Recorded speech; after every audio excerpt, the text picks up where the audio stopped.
بار بار بننے والی گردہ کی پتھری کے لیے ان افراد کے لیے جن کو بار بار گردے میں پتھریاں بننے کا رجحان ہو، یعنی کہ دوا اور علاج سے پتھری نکل جاتی ہوں لیکن پھر دوبارہ بن جاتی ہوں۔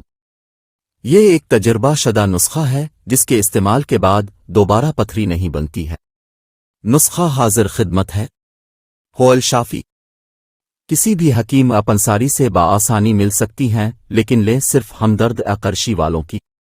1 مجون حجر الیہود، 2 کشتہ حجر الیہود، 3 شربت بزوری متعدل لے لیں۔ دوا صبح نہار منہ اور عصر کے وقت یعنی شام کو تب لیں جب معدہ خالی ہو، جب بھوک لگی ہو۔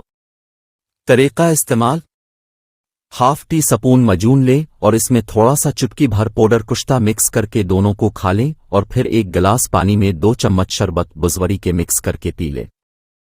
انشاءاللہ 8 سے 10 دن میں پتھریاں گھل کر بغیر تکلیف کے نارمل ساز میں نکل جائے گی۔ جب پتھریاں نکل جائیں اس کے بعد کسی بھی میڈیکل سٹور سے یوروڈونال کی بوتل لے لیں اور اس کو 1 چمچ پانی کے گلاس میں حل کر کے 10 سے 15 دن تک مسلسل صبح شام استعمال کریں۔ انشاءاللہ پتھریاں بننا ہمیشہ کلی رک جائیں گی۔